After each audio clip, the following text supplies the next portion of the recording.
Hello everyone, welcome back to the White Collar Engineer. Today, in order to share her MDI Gurgaon's interview experience, we have Vinika with us. Hi Vinika, welcome to the White Collar Engineer. Thank you so much for the introduction and hosting me, Saleh. Yes, I'm here to share my interview experience and whatever questions you have prepared, feel free to ask and I'll be very candid in my response. Thank you so much for the appearance, Vinika. So, हमारे audience को अपने बारे में कुछ बताओ.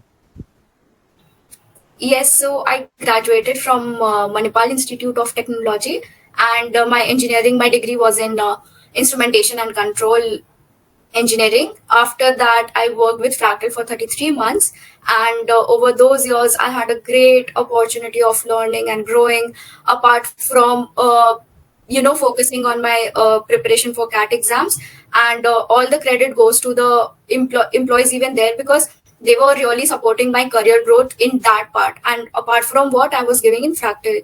So that was one of my blessings, I would say, that I had. And over the 3 years, one of the best opportunity that I got was to do complete one of the sub projects, I would say, independently. And the learning curve that it had for me was really good, like exponential learning curve, I would say. Yeah, so that was all about me. Then I prepared my CAT exams was not that good, like percentile wise, but yes, I had good experience in terms of work.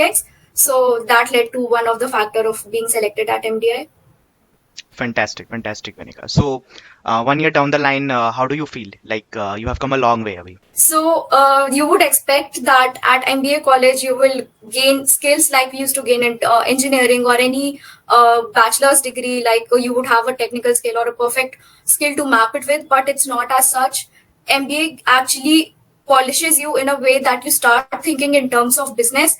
All you got to do is own that business, see how you can come up with the numbers, how accurate you are with what your business is performing, and it actually shapes your mind and behavior in such a way that you actually focus on agility, sustainability, and these are the terms that you, yeah, so you cannot map it with a particular skill, but Right. you know you are being polished over your journey, and that is what MDI has done for me specifically, and especially with the frameworks. So frameworks is all out there on internet.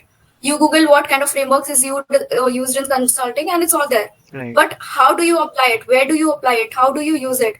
So these are the things that MBA teaches you over the course of years. So this has just been 1 year, and here I am at my internship applying all these nurtured behavior and shaped mindset on a project that again has a great learning curve for me, for others interns as well. Exactly. So that's what MDI has done, and Obviously, and it will continue doing, wonders with you and your colleagues. I mean, this is such a transformative journey, Vinika. So let's come down to the process, the admission process. How does it used to look like at your time? Like, was there any GD VAT or it was directly a PI after the CAT results? sure. So once the CAT results are out, I think so you have to apply for the MDI application before that itself. Right. And once you get your percentile, you again get another application, Hmm. which you have to mindfully again update with your CV or with your work experience or your learnings, and be mindful of what courses you're selecting again, because there's option for 4 courses that MDI has to offer, Correct. which is international business, business analytics, HR program, or PGDM. So accordingly, you select that, and once that is done, you get a call for. Also, the second set of application is basis on a percentile and who can fill it, who cannot fill it, Right. basis on that, the selected criteria, and post that you get to choose your interview date as well. So there is uh, I think so, a month long slab slots which is available to you, and you can, according to your preference, you can choose the select the date. But Correct. yes, that is again that can again be changed by the institute as per their availability. So be mindful of that as well, and keep checking your emails. What date have you actually got? And in that process, after that, what you go through is GT and PI. Okay. So it has both sets of the combination of is GDPI that we call. And the first thing that the first round is GD, where you sit in. There are two panelists, and you sit in a table of I think so 10 candidates. Okay. And once the topic starts, the panelist itself gives you all the rules that has to be followed during that GD process, and accordingly the timekeeping is done. And that is also to be done not by the panelists but by the candidates themselves.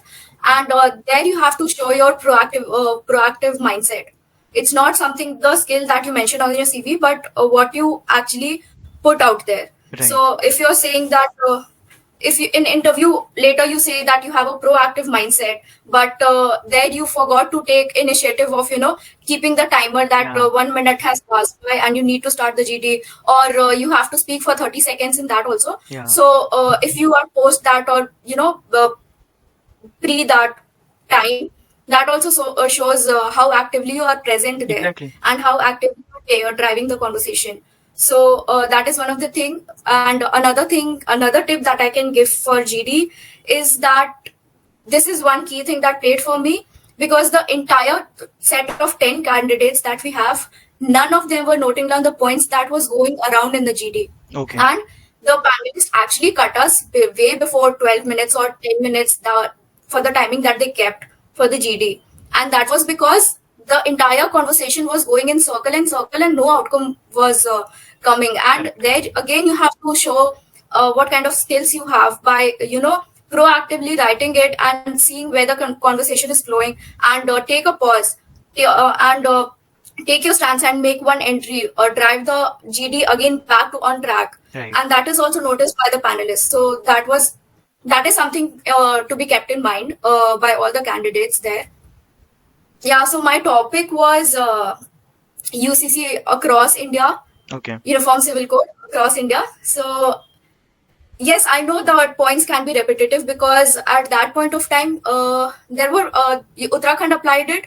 So the state Uttarakhand had applied it, and that was the entire. And we have Saravanu case and all. Right. So the entire conversation was, in that direction only, and those 2 pointers were only coming up. And the panelists actually got irritated at that point of time. Yeah. And I think so, 8 or 9 minutes into the GD, and they asked us to stop. And they just left the room. So Right. you have to make your impression within those timelines only. Yeah, I mean, sometimes we are so engaged in, like making entries and telling our own points, we just forget to listen to what the other person is saying. So, I mean, Yes. that's not how a GD should operate. It's a group discussion. The entire group should come on a similar page, right? So, after the GD was over, we moved into the PI, right? So, what all questions were asked to you? So first of all, definitely the first question is, tell me about yourself. And I used to take this question so lightly, like it was just introduction question. What can you do extra from it? So I used to take it very lightly. Just tell them about, yeah, I went for graduation. Yeah. Then I went for my work experience. Then I'm here for the interview, and that was it. But with the trainings that my seniors instilled in me, and all the feedbacks that I got, the most crucial thing here is, in your introduction, it should reflect your personality and not your journey. Exactly. So if I went through engineering course degree over the 4 years, it's okay, everyone does. What was your learning from it? Right. What did you actually do apart from academics? So I joined Rotaract, but most of the time I used to mention that I'm a social server and I joined Rotaract for that purpose, and just go on with the next pointer of my work experience. But that's not how you do it. What you actually show is what has it inculcated in you. Exactly. I was a social server, but what did you learn from it? What did you actually do there? What True. kind of activities did you organize on your own? True. So these are the things that you share with your interviewer, so that they get to know your personality.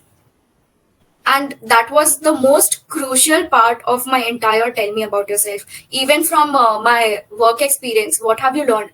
So, okay, very great, you did one project independently. But what? So what? Many of us has done. Correct. So what? So you have to frame it in such a way that it reflects what you have learned through your course. So what I used to tell is, I did one of the projects independently, and that has not only given a boost to my career, but has also taught me the real meaning of time management, the real meaning of collaboration and communication. Very true. Communication is not just about what you're saying to the other person. Is the other person able to understand, or is there a gap between the understanding what you're trying to convey and what they're actually understanding? So these are the things that I actually learned, and I reflected it in my answers as well. You have to make it so structured. See, I have a background of, I have work of 33 months. And by that time, when once a person completes those 3 years of work or 4 years, they usually go into consulting role. And consulting is all about how structured you are, Yes. how structured your thinking process is, and that should reflect in your answers as well. So what I'm trying to make a point here is you just show what you have actually become through that journey, and not what you have done in those journey. Exactly. Okay. So second question that followed was from my engineering background, and I had no touch with my engineering knowledge. But the Obviously. question was simply very Yeah. simple. It was analog and digital current, and I was able to justify my answer. And one of the feature of that analog signal is that it's a continuous sine wave kind of Correct. signal. Because the third question that came was, what is linear and logistic regression? Again, Okay. the output of linear regression is a continuous output, and that of logistic regression is discrete. Discrete one. It Yeah. comes as either yes or no, churn, no churn, that kind of Right. that kind of output you get from the regression. Mm-hmm. So the one of the interviewer actually pointed out, why are you so stuck with your word continuous? And they actually wanted to check what my response was for that. Okay. So yeah, so I did not take it in a negative way that okay, my interview is not going good, or they are actually focusing on just one word and not my Right. personality or this that. Right. So I just gave her a smile and told this, yeah, I get the point you're making. And in my defense, just told that both of it deals with the continuity, but in different forms. One is Right. in the form of data outcome, and one is in the form of signal. So that's why I told you just have to, be creative enough to come up with such answer that makes them also smile. Correct. And you have to maintain your own calm as well, and just keep smiling through it, not make them laugh at that point of time and say no, you're joking and all. It's not a joke. They're actually testing you with that remark also. I guess it was a bit strategic also at that point कि they wanted to see how does it go, because दोनों questions उन्होंने back to back ऐसे ही पूछे जिनके almost same answers ही हो, right? Correct. Exactly, that was going in my mind also. Right. So without even mentioning that I have a proactive mindset, I actually displayed there that yes, I can think on my feet. Correct. Because these are the things that you don't have. You never prepare your answers for these things. Exactly. So finally came my favorite part, is about my work ex. So they asked, what did you do in your work ex? That was it. What did you do in your work ex? And I had to explain all the process. Within not even 2 minutes, within 30 seconds, she cut me. It's like, don't go into I do not understand and these terms. What do you mean by it? Okay. So I'm like, that's when I remembered, okay, my senior even, guided me to not get too technical with it, because we all come with engineering background, and it's very, very easy for us to use those jargons Exactly. that they might never understand. It's not that they've never gone through it, but if I say something like beat and all, these are very technical terms, and it's actually hard to get confused with that. So when I just took a pause, asked her if can I reframe my answers, and then take 30 seconds and go on with the interview. She's like, yeah, if you want to drink water, go on. So I relaxed a bit, then again I tried to reframe my entire answer with the business point of view. Okay. So that's when I started with, I used to serve 2 CPG clients with which used to deal with this. One of the project was about this kind of business. Another project was about this kind of business. Fantastic. And my part was play with data at the back end and actually come up with insights that they can use to make decisions. And it was very famous at that point of time, data driven decision making and all. It's still famous. So that's how it continued from there.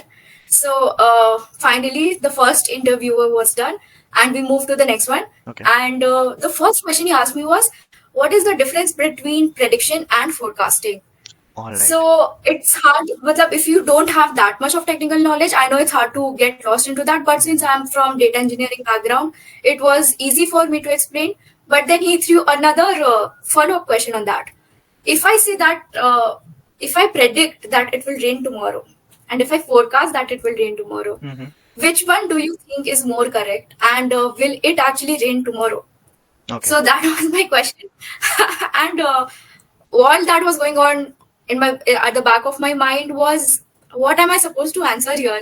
Yeah, I mean, The, my first confusion was, is he actually seeking an answer to this question, or he's just trying to make a conversation? Mhm. But again, it's my interview, not theirs, so I have to speak something, put my stance there. So yes, I answered to that key. Yes, if you forecast, it has more, uh, it has more base, because a lot of data and other modeling Correct. and other past like the kind of data that you use for forecasting is actually larger than what you use for prediction. Predicting. Correct. Predicting. Hmm. Predicting mein I can use 3 months ka data. For forecasting, maybe I'll need last year ka data, or say last year ka data, kind of thing. Right. So with that technical knowledge, I tried to prove it to him that anything is possible, but still it doesn't guarantee that it will rain. Exactly. So you don't have to get confused that, what if it actually doesn't rain there tomorrow? So so you have to be very diplomatic about your answer there also. This was for the second interviewer, and again back to the first interviewer. Yeah, so the first interviewer again asked me, why do you want to get into MDI and why should we select you? Mhm. So in the first question, why you want to get into MDI, you have to be very thorough with what the college has to offer to you. Right. And are you actually aligned? Is your career short term goal, long term goal, whatever, actually aligned with the offerings of those institute, the courses that they have to offer, especially the electives? So most of the courses, the core courses is common for all the colleges. But what matters is the electives. Correct. Are you actually willing to go for those electives? Or is there something that the college doesn't have, a program that it doesn't have? So for MDI, we have exchange program. For most of the other colleges, it is not there. Like UIMs, they offer exchange program as well, Mhm. but there are many colleges that doesn't. So that was one of the factor. And another about international business. So this is something that is very unique to MDI, Right. or the clubs and committees. So we have this club, which I'm not very enthusiastic about because I'm not from finance side, but it is a student run investment and research group. Mhm. And these are the kinds of things that you have to research about the college. Correct. And if you are aligned to it, you have to mention it there, because at interview all we are doing is judging the fitment of each of the other party there. Correct. Is the candidate fit for me, or is the college fit for me? That's the only two things that's going on in those 15 minutes. So you have to be thorough, or you have to thoroughly research about the college that you're getting into. And it's not just about MDI, it is about any other college that you're Exactly. trying to get into. Exactly. About the second question, which is why we should take you, again, as I mentioned, it's about the fitment that we are checking, which if we are fit for each other. So you have to mention what all things you're bringing on the table. So in my batch, I guess it's a half say of freshers or non-freshers, or engineers or non-engineers. So what we are trying to do here is the entire batch should help each other navigate into the business world, where, because they have so many verticals, so many areas of business, Right. that you cannot just learn everything on your own. Correct. Half of the learning comes from your peer, and it's very important of what you're bringing on the table and what your peers are bringing on the table to understand that. So you have to very, very thoroughly prepare both of these answers. And one thing that I actually forgot, which was not a part of my interview, was your short-term and long-term goal. Right. So even though it was not a part of my interview, I already explained it in my "Tell me about yourself." Right. That here my journey stops, but here on I am planning to do this in the next coming years. Correct. So that if interviewer doesn't ask you explicitly about your journey forward, you have to tell them, you have to take the initiative of telling them and informing them beforehand only in your tell me about Right. yourself. But it should be so crisp that your answer should end in either 30 seconds or 1 or 2 minutes. You have Right. to prepare for both, Right. depending on the interviewer, who the panelists are. Yeah, so that was it about me and my interview. Correct. So this shows your alignment towards their college and why they should actually go ahead and select you. So this is a very important thing which you mentioned, Vinika. And as you mentioned, there were questions from academics as well. So for the WorkX professionals, once we are indulged into our office work and job, we tend to forget all the things which we had during our BTech or our bachelors. So how did you prepare yourself for those academic questions? So, I think so, all the colleges release their interview kit, which contains all the basic questions that an interview should go through before coming for the interview. Right. And this is actually to help them prepare for that Yeah. interview. So it was not, definitely I saw those questions that yes, I have to go through my engineering courses as well. But most of the time we do not. Even I did not go thoroughly into each and every detail. Mhm. But these are the questions that was asked from me was very, very basic. Basics. It's Yeah. like the foundation of electronics and instrumentation. Correct. So I was able to answer that. But yes, if it gets a little bit technical, and if the professors or whoever is interviewing you is from the similar background, then you have a high chance of falling into the pit. Correct. So it's actually very important to prepare that as well. I know it's hard to for professionals, especially with 2 or 3 years of work, to again go back to their academics and retouch everything and then come back for the interview.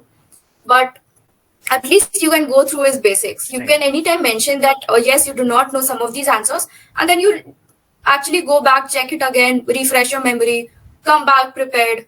But it's always better to, retouch those Exactly. course books. And what was the duration of your interview? And did they ask anything from your GD topic? No, actually, they did not touch the GD topic again, but my interview was for like 15 to 20 minutes. Okay. It was actually very short. So I had my own doubts about getting into it or not getting into it. And especially when these are like short-lasting interviews, you really don't know whether you'll make it or not. But any tips which you would like to give to our juniors who wants to make that long-lasting impression in these short-lasting interviews? How to do that? Yes, definitely. As I mentioned, it's not always through your answers that you reflect your personality or your mindset there. It's through your how you're structuring your answers, Right. how fast or how quick you are to give answers to the things that no one can prepare you for. Right. So these are the things that can have a lasting impression. So the entire interview, it was supposed to be a stress interview because of the kind of questions that I was asked or the Yeah. remarks that was made, like about continuous and forecasting and prediction, draining. So I think so. Their purpose was to make it a stress interview, but the entire time I had this constant smile that I have right Yes. now. Yes. The You didn't entire allow them time. to do that. Maybe, I guess not. But you always have to make the conversation or the interview to look like a conversation Exactly. in a very pleasant manner, because in the corporate world also, that's how you deal with your clients. Exactly. All the work that goes with your client and the firm that you're working in, it's very serious. You cannot joke about it. Right. The work is very technical, very in depth, and it's not something that you can chat GPT, come back to the client and present it to them. Exactly. So with all this, if you're not maintaining a proper, calm, composed environment, it's very difficult. It is actually, it's bound to happen that the entire thing can get very, heated up. The conversation might get heated up. Very true. So that's where this actually helps to, maintain a smile, not a big smile that, okay, I'm failing this interview, I'm still smiling, but at least a pleasant one, so that they are also at ease and I'm also at ease. Correct. And the interview is just taken another direction of a conversation, a healthy conversation. Correct. So talking about your preparation resources, Vinika, was it entirely a self-prep thing for your entire GDPI session, or did you take coaching or mock interviews from any institution? Yes, so for the GDPI preparation, I actually took the course from Beat Tribe. Okay. They offer, they have this course GTPI Cracker, and for my entire CAT preparation, I know that with work experience, preparing side by side is a hectic task. So I prepared my for CAT from Elites Grade. Okay. All So right. why I chose Elites Grade was purely because I heard a lot about Gaurav sir and Hani sir, and they are just amazing. So yeah, those were the two institutes that helped me get where I am. Exactly. And along with the institutions, it was your confidence, it was your self-belief, and it was your resilience which finally landed you to MDI, I believe. Yeah. All right, Vinika. Have you missed any aspect of your interview or anything which you would like to share before we wrap up the video? I think so. That's about it. Be confident, believe in yourself, That's right. Any go with the parting flow. thoughts? Any parting thoughts for our junior aspirants or the interview call getters? I know it's a stressful time all throughout the interview process, the CAT process, and especially the part where you're waiting for your results. So I suggest once you're done with your interview, focus on what's coming. Okay. And even before the interview, there is a gap when the CAT releases each of our percentiles, the result, and the interview process starts. Right. So in those gaps, just believe in yourself that yes, you will actually perform well in your exams, well in your any admission exams, and start preparing for the interview then and there. It's not a holiday for us. Right. Even I made that mistake of so the interview starts in February, so I'll prepare from Jan, but it doesn't happen that way. Right. As soon as your exams are over, start preparing for your interview, because to frame those answers and get it reviewed from your seniors, mentors, and again work on their feedback, it's a long process, and you have to prepare for your interview as such that even when someone wakes you up from sleep, you're able to tell me about Yeah. yourself, or short term long term goal. Why MBA? It has to be that. So do not waste any of your day thinking that I will prepare when the interview date arrives or gets Exactly. closer. Exactly. All right, all right. Thank you That's so it. much. Thank you so much, Vinika, for coming to White Collar Engineer and sharing your interview experience. It was my pleasure hosting you. Thank you so much. It was actually my pleasure that you hosted me. And thank you so much, Saleh, for this opportunity. All the best for your internship and also for your final placements. Thank you. Yeah.